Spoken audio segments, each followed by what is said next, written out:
Earl. Yes? Tell everybody how we met.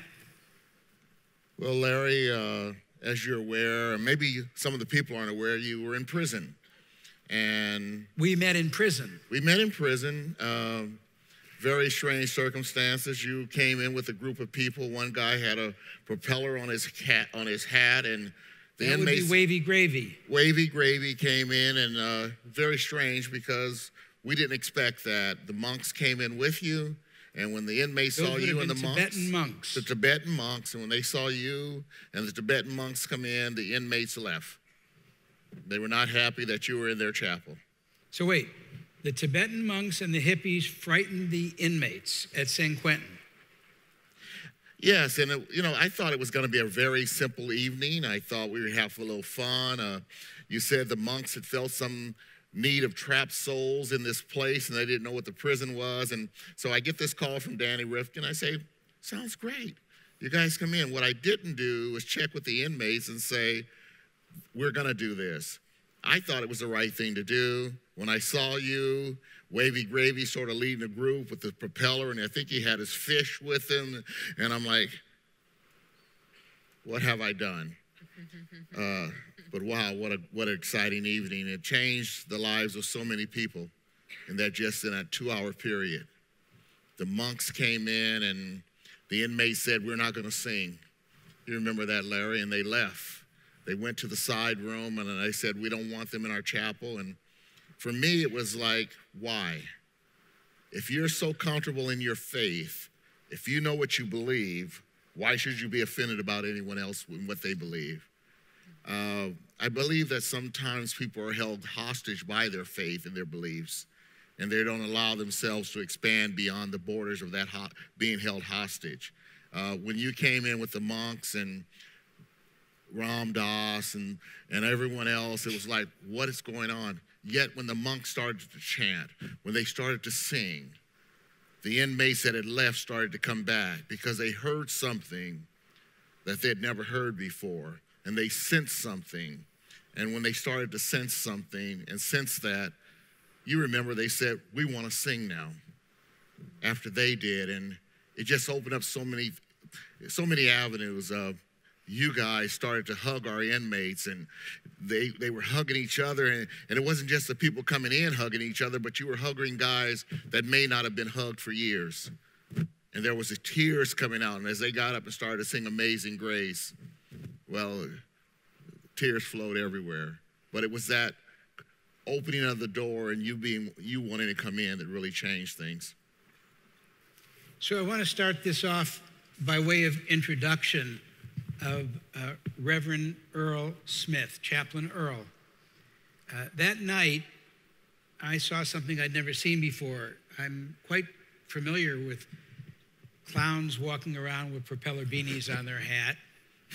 I'm used to Indian gurus with white flowing robes. I wasn't even that unfamiliar with seeing so many prisoners and going to a gospel choir event at San Quentin.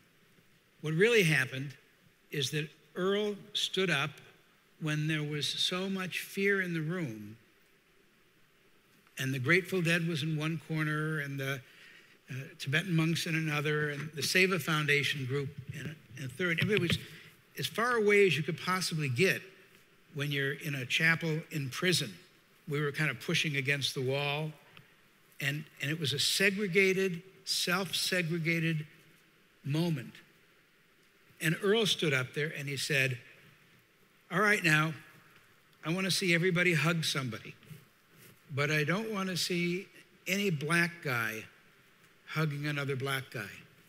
I don't want to see any white woman hugging another white woman. And certainly I don't want to see any of you monks hugging other monks. I want to see a white guy hugging a black guy. I want to see a white woman hugging a monk. I want to see a black prisoner hugging everybody. And magic happened at San Quentin that moment for me, as people passed over everything they'd learned to be afraid of about the other and began to show compassion and love for people they never had seen before. That's what happened at San Quentin, and that's how Earl and I became friends. Earl is, of course, trained as a Baptist minister. One week, he came to Marin County. San Quentin is in Marin County. He came to Mill Valley, and he said he wanted to preach the gospel of love and compassion in every church and synagogue and mosque in the entire county. And he would one night preach at a Catholic church, and then a Episcopalian church and a synagogue. And I think that has been his life. He will tell you as we go on that it didn't begin that way. He was a gangbanger, Sacramento, Stockton.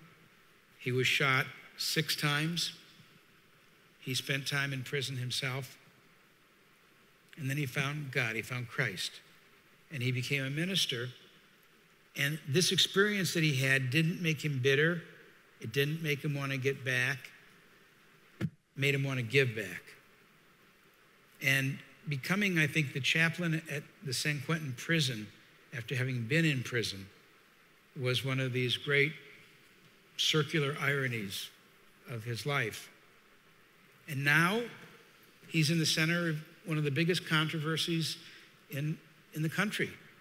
We've all seen it every Saturday. The NFL games begin every Sunday night. When the NFL game begins, there's as much interest paid to which of these young athletes are going to kneel as which will stand up and salute the flag and stand for the national anthem. And Earl is the chaplain for the San Francisco 49ers. Earl was the chaplain for Colin Kaepernick. And I'd like to ask you, Earl, tell us your perspective on that. I mean, how are we to understand that? Well, first of all, Larry, I think I worked in the prison for 23 years, but I never did time in the prison. Thank God I have a sister that's an attorney. And so when I went to court on my drug case, she actually got me off. And so praise God for that, a really smart young lady that saved me from going to prison. But the whole thing about protests is simply this. Colin was sitting on a cooler, contemplating what was going on with a number of people that were being killed in different parts of this country by law enforcement. Didn't really have an idea of what it all meant, yet he knew he was bothered by it. So he decided he would sit. And in the process of him sitting, someone captured him sitting on a cooler between 2 field lockers behind all the guys that were standing, and it became an issue. In the process of that issue, it's now, what do you do? I believe that protests can become your process and can keep you from progress. And so there was a protest, and with that, Eric Reed joining him, yet sitting was not the proper thing because of the faith practice. But yet when you kneel, no matter what your faith belief is, kneeling is a sign of humility, of submission. Kneeling is a sign that says that I have concerns and I'm kneeling in humble submission to my concerns. So if you watch, you saw Eric, as he was kneeling, he was praying. Cap was with him. So it went from sitting to a posture of kneeling. The problem is that so many people see it as a protest that doesn't go beyond being angry about the protest, and they never ask any questions about the process. What's going on? Why are you protesting? Yet in the process of the protest, without progress, you have nothing. You become stagnant in your protests and you never grow from your protests. Then what have you served and what have you won? So for me, in terms of thinking of, I believe that Colin was courageous in the point that he was concerned about something enough that he said, I'm going to sit and contemplate this. I'm going to just sit down. There was no disrespect to the military. There was no disrespect to the flag. There was issues that he had that he was trying to figure out, how can I process them? within the process of his issues, he was pushed out front and a lot of things took place. It was not about the military. It was not about a lot of the things that people have said. He was concerned about the number of people that were being killed in the communities, and no one was really understanding the process of why. And he was using his privilege of being on television, being a star quarterback, being an NFL player, being well paid. He was trying to, like all these kids, are trying to struggle with the wealth, the privilege, the chance that they've got to bring attention to the issues that cause them so much pain.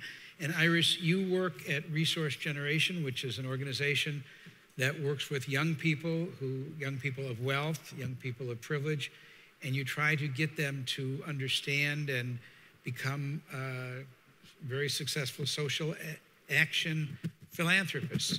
Can you tell us a little bit about that? Yes.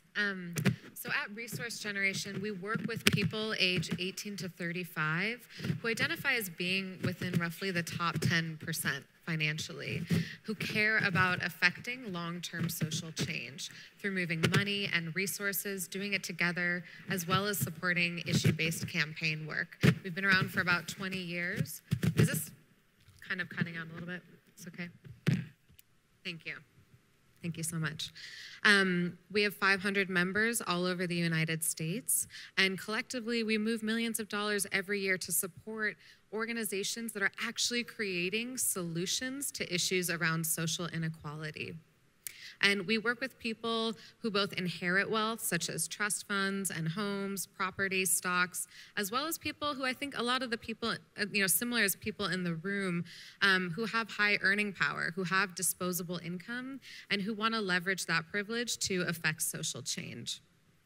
So you work with people who are in the top 10%, and a lot of the people in this room are well off. Maybe they're not that well off. How do they know if they're in the top 10%, and what does it matter? Yes. So I first just want to say, I really don't think that we talk about class and money hardly at all in this society, and certainly not enough. So class can get really, really confusing. And I know for myself, I grew up in Mill Valley, which is about 30 minutes away from here. It's a very wealthy suburb of San Francisco. And there's this phenomenon that I call comparing up, right? Where we often only really notice the people who have more money and more resources than ourselves, rather than being able to actually accurately place ourselves within a greater economic context. So for myself, growing up in Mill Valley, because I didn't have the actual information about how much money it took to be in the top 10%, because people around me weren't talking about money, I had no idea how much my neighbors made. I had no idea how much my friends' families made. But I knew that our family only owned one home. We didn't have multiple homes. We didn't have a yacht. I also knew I was going to private school and I didn't have a scholarship. So I basically assessed that we were middle class, which it turns out is completely inaccurate. I grew up in the top 10%, but there was no way that I could have really known that without actually having the information. So I want to actually cue the first slide, which is going to give you some hard numbers. And I'd love for you all to actually check these out and try and place yourself within this. The first note up there is across all ages. We know that generally speaking, people increase their earning power as they age, and they also increase their ability to accumulate wealth. So if any of those numbers in that first line apply to you, congratulations, you're in the top 10%. However you feel about that, that's the reality. And the one below is by 18 to 35, precisely around income. So on the next slide, we break down that 18 to 35 even further, because I know a lot of you are in that age range here. And net financial wealth is what you own minus what you owe. And we say net financial wealth, not net financial worth, because we believe that you're worth more than what you have in the bank account. It's a political decision. So again, if you are 18 to 35, check this out and see, does this apply to you? Do you fit into this bracket? And again, some of you might not know your own net financial wealth. Some of you might not know your family's net financial wealth. That's okay. It's a starting place to start to consider, where do I fit within this context? And therefore, what might be my responsibility in affecting change through a myriad of ways, but including and not limited to actually giving away money. I think one other thing I'll say is that if you do notice that you fall into this category and you're surprised, I just want to normalize that it can be kind of hard to reckon with this. I don't think a lot of us take a lot of pride in being in the top 10% because we know that it's not right. We know that it's not right that the top 10% control 77% of this country's wealth. That's absurd, right? That's so unjust. And we know that we're a part of that. And I know for myself, the first time someone somewhat unkindly pointed out in a room full of people that they thought I was wealthy because they knew I was from Mill Valley, I felt like my stomach was falling to the floor. I felt so embarrassed and scared, really, of being isolated. And it was also within a social change meeting. And I had this feeling of like, can social change really be for me if I'm wealthy? Can social change be for me if I'm wealthy and I'm talking about being wealthy? And it was really through getting involved at Resource Generation that I learned that actually, yes, there is a key role that the top 10% can play in affecting change. And part of it means being really honest about our wealth, being really honest and talking about money, being honest about what we can bring to the table. And you have a slide that shows that the average white family... Hey, don't give it away. Don't okay, give it away. Well, There's a build-up to it. Tell us about wealth and gender and class. Okay. So I want to do a quick poll for those of you who are here. If we were to contrast the net financial assets for the median white family in the United States, are you following me? So net assets, median white family in the United States, contrasted to the net financial assets of a black family in the United States. For how many of you would you say we're actually at a point in society where they're roughly equal? Okay, no hands. All right, this is a well-educated group. For how many of you would you say it actually is about twice as much? Anyone? 5 times as much. Okay, we're getting some hands. 10 times as much. All right, so please cue the next slide. It's actually 100 times as much, right? So if you look here, you can see the white family contrasted to the black family, which is 100 times. It's nearly the same for the median Latino or Latina family, right? This is 2017. These are updated statistics. Like, this is horrifying to me.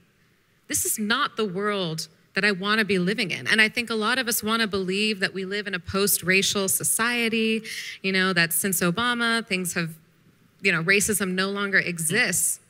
And clearly, we're still struggling. And when I see this slide, I see that we are still dealing with the ramifications and the reverberations from slavery and from genocide, right? I know these are hard things to look at and talk about, but we don't live in an ahistorical vacuum, right?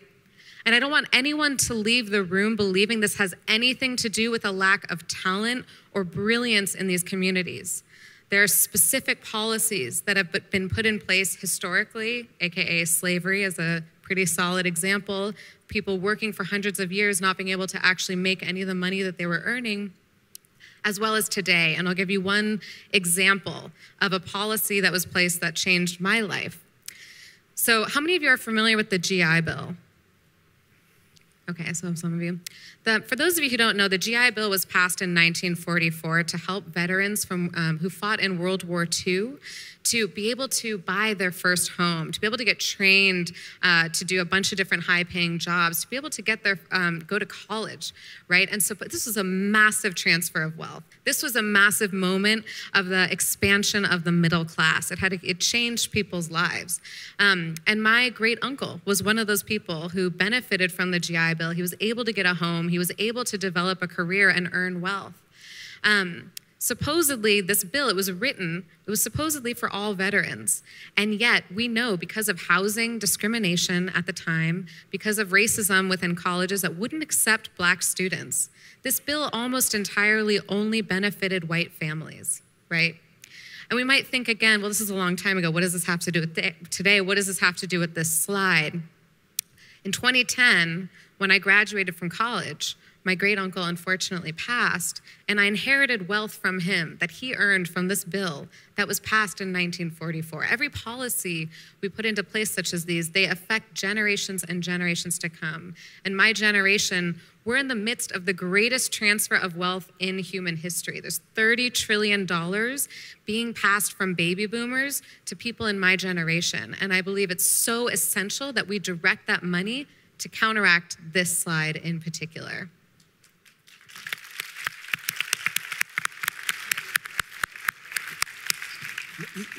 You know, it is so important that when we say the words that we've said over and over again here at Dreamforce, and I think all of us say, which is some variant on either all of us were created equal or all of us are entitled to equal, or just aspirationally, we are all equal.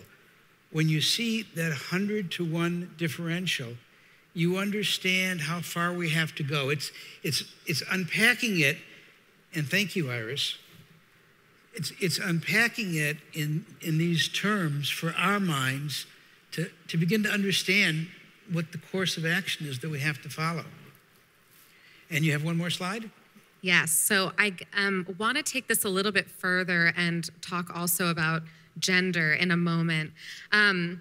I know that this is a very live campaign and conversation at Salesforce among many other companies that are really trying to rectify and close the gender wage gap, which I think is incredibly commendable and essential. And yet I don't think we talk about race enough. So in this slide, you'll see for the average dollar that a white man is earning, and thank you so much, Adam, before for talking about the essential role that white men have in speaking up about issues such as these, you'll notice where white women are, I do believe the gap is closing. But look at where Black women and where Latino women are, right? 65 cents, 58 cents. And I don't think that we're actually, when we're talking about the gender wage gap, I think we're actually often talking about white women. And we're actually leaving a lot of these women behind. Women of color make up the majority of the low-wage workforce, right? We're talking about domestic workers, we're talking about nannies, people who work in retail, food service. The lowest paying jobs are majority comprised of women of color. So when we're talking about the gender wage gap, who are we actually talking about and who are we leaving out? And then the last slide, just to give you something more solutions-oriented, this is a profile of Adam, who's 33 years old. He's a member of Resource Generation. He has net wealth of about $1.2 million. Our members really have a range of how much access to wealth they have. His money came from oil and from oil prospecting. So you'll see here that before joining, he was only giving less than $200 away to support social change. He's now giving $130 to social justice. And in particular, I want to highlight Adam. When we're talking about compassion, I think part of what is so essential is actually turning towards, where does my money come from? If it comes from oil, what is being called of me in order to rectify that? And again, so Adam funds a lot of climate justice organizations because he knows that his family has benefited from extraction of the land that is harming our environment, and he wants to work against that in a compassionate way. He also funds organizations that are led by predominantly women of color because he knows that it is precisely in those communities that they know what's best for their community. They know what they need in order to overcome the adversity that they've been faced with. So to bring this back. And that's the end of the slideshow, thanks. I'm very proud of my daughter.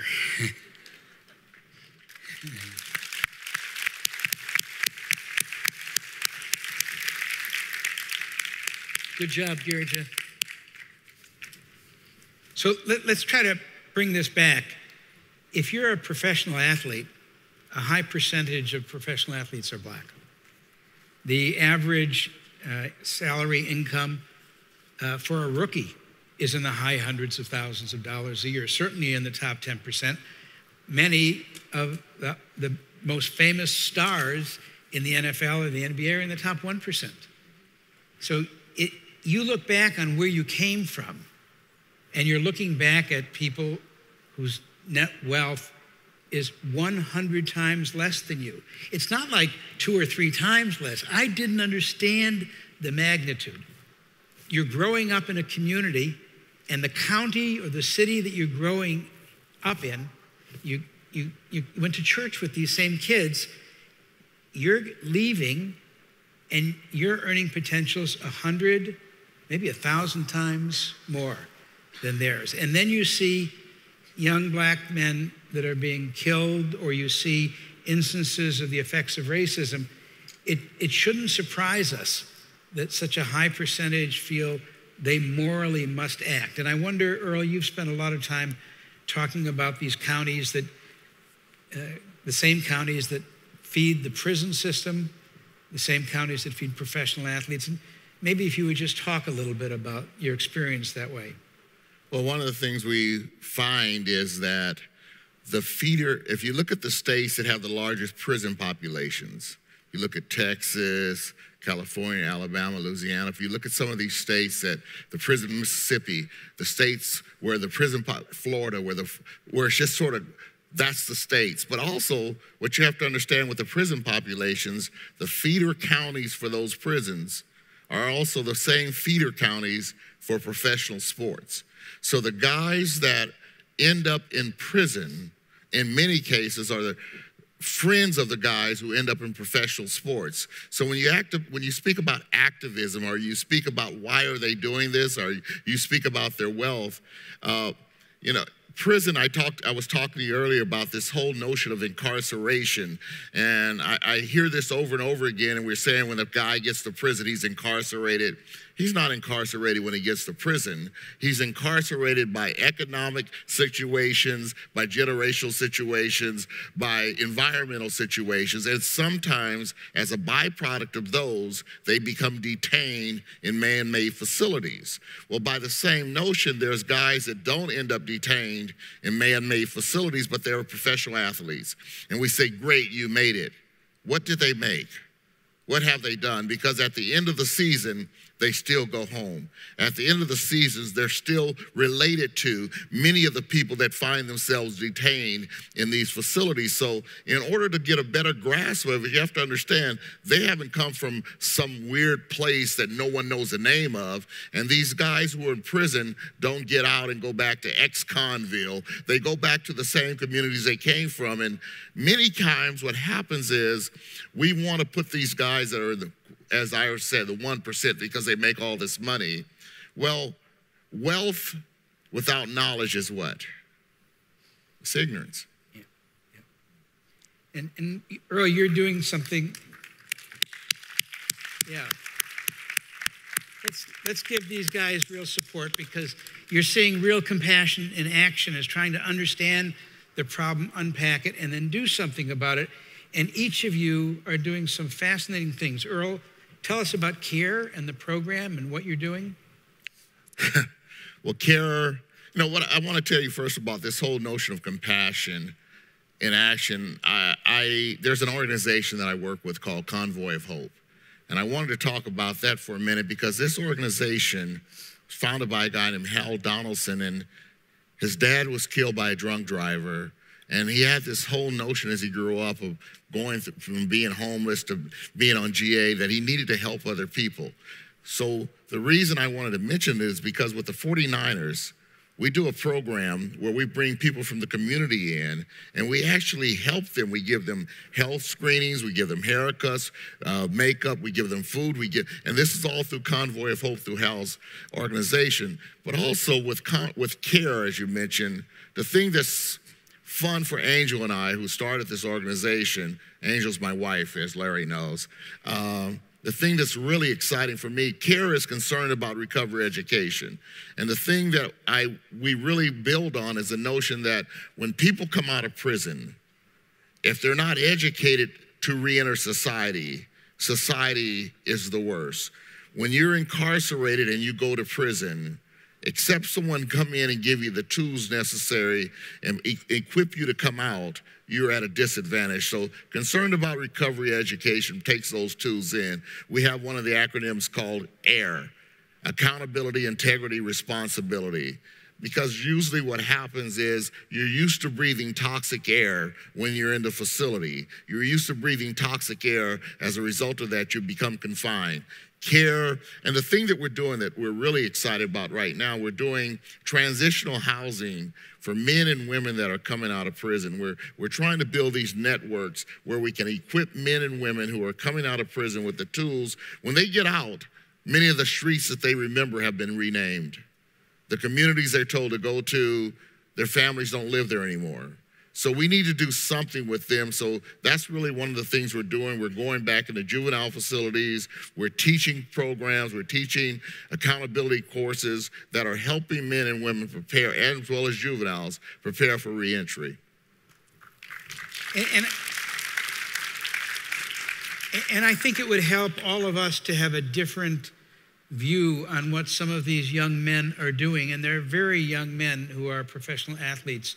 I mean, we hear about Kevin Durant, and we hear about Steph Curry, we hear about Eric Reed. But how big is this movement inside of professional athletics to give back and to try to get smarter at giving back, not doing just charity, but doing strategic philanthropy? Well, I think, first of all, people, they hear those names of Eric, Steph, Kevin, and they hear all these names, and they're famous because of what they do on the field, what they do on the court. But yet, really, what I consider them to be is famous for what they do and no one knows, for what they give back to the communities, what they're constantly looking for. Kevin left Oklahoma City and he built a whole school network and a community, and he put a ton of money into it. He left there, but when he came here, he was asking, what can I do here? Eric Reed goes back to Louisiana, Baton Rouge, and he tries to give to sickle cell anemia. And I can go down the list of names where you see them, they may be kneeling, they may be saying certain things, but what they're doing is more with the resources they're getting, because they understand they have a debt that they owe. There's an onus to what they've received, and it's not just that they're receiving this wealth, but they see it as a blessing that they have to share. So they're going back to those communities. Each game you see so many, we have a fellowship night for the Warriors, and one of our players paid for 200 kids to come and family members.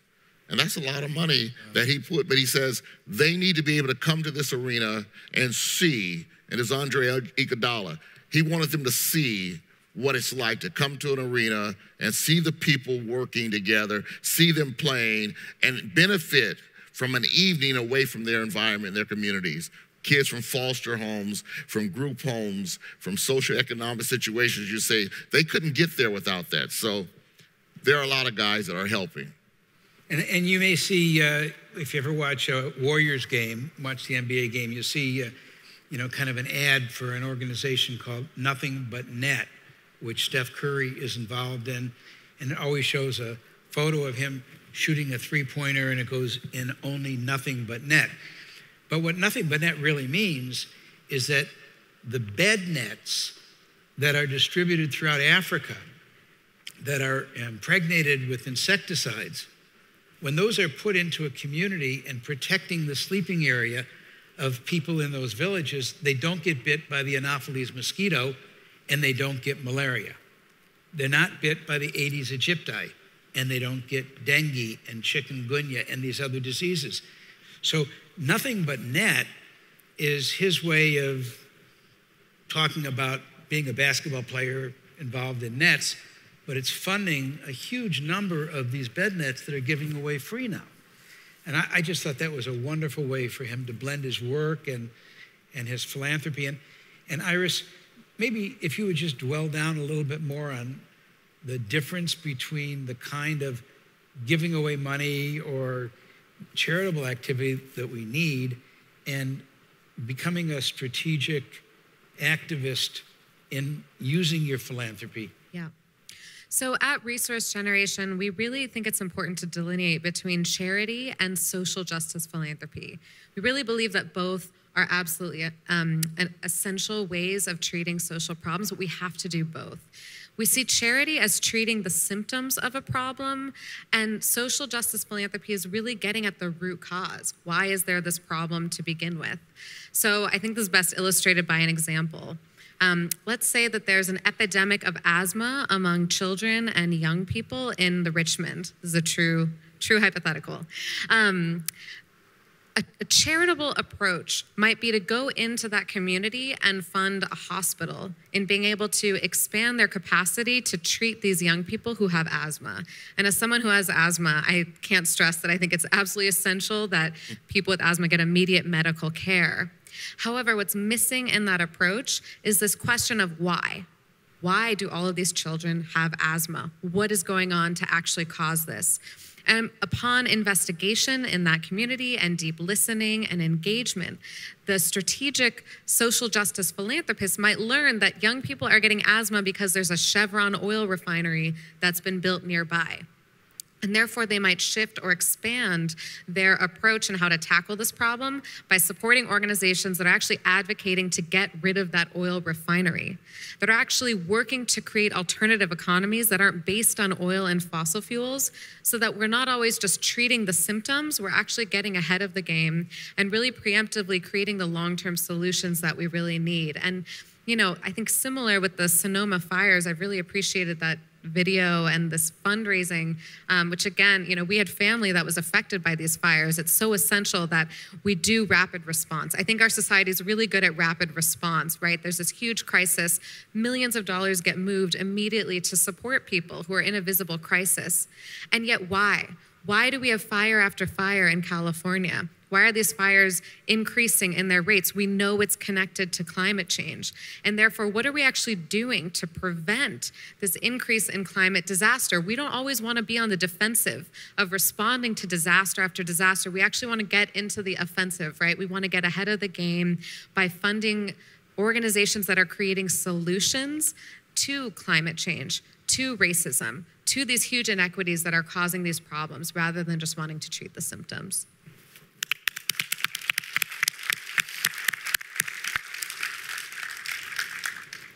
So we've got 2 minutes left. Right. What I would like is to give each of you a chance to speak, not just to the folks in the audience and those who are watching this and streaming, but to talk to the community that we live in San Francisco, the tech community, the community of young people who are first beginning to make money and experience new wealth. And I want to know what your advice is to them, and maybe the people who are here will learn that not just for themselves, but for friends of theirs who are working in the tech companies. Earl, start with you. What do you think you would ask them to do in their life to make this kind of social philanthropy more part of what they do and who they are?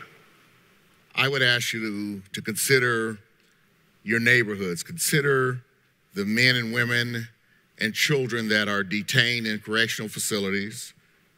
Consider that they're going to come back home, and consider what you can do in preparing them to come back home. I think that each of us in this room can offer a resource. A guy once told me, I've never been to prison, I don't know what I can offer. I said, tell the guy why you've never been there. Tell them what it was that allowed you not to be detained, what it was that kept you from being detained and locked up. So there's something we can do, but also your resources in terms of developing homes and developing communities where we can help people that are detained, that are getting out, prepare to go back into the communities. If we want to see a change, recidivism simply is built on the notion that you were incarcerated, because of that you were detained, and when your detention time was up, you left still incarcerated. So you go back to what you were doing. If we want to see a change in our communities, we have to think about what we can do in terms of going in, sharing our resources, whether they're economic resources or intellectual or mental resources, to bring about a change that can affect lives today as well as tomorrow. So that's what I would ask you to consider going in. And Iris? Yeah, I echo check marks next to everything that Earl said. I would just add, I think there's an incredible opportunity here, right? Like, we are a part of an incredibly wealthy industry of people who care about the world, of people who are innovators, people who are creative. And what I want to ask of people is to really channel your skills and your talents, your excess resources, to support others who are, again, dreaming big just like you are, but who are dreaming about system change, right? Who are dreaming about how to get us out of the problem that we're in and funding those solutions. A colleague of mine once said, and someone who was raised working class, I wouldn't want to be the only well-fed person in a room full of hungry people. And I think that's precisely what we're in right now, in this room, in the Bay Area. I know that I relate to that deeply. And I think we're faced with a decision. We can either go off and hide all of our food and only talk to other people who have enough food and then create really complex systems of locking up the food and putting gates around our houses, or we can share our food. And I think we need to get into rooms and situations that make us uncomfortable, get to know people who are different from us, right? And actually employ deep listening and humility. Consider what are the things that I actually don't know that much about? Who are the experts in this work that I can form deep partnerships with? And again, I do think social justice is for us in the top 10% as well as everyone else.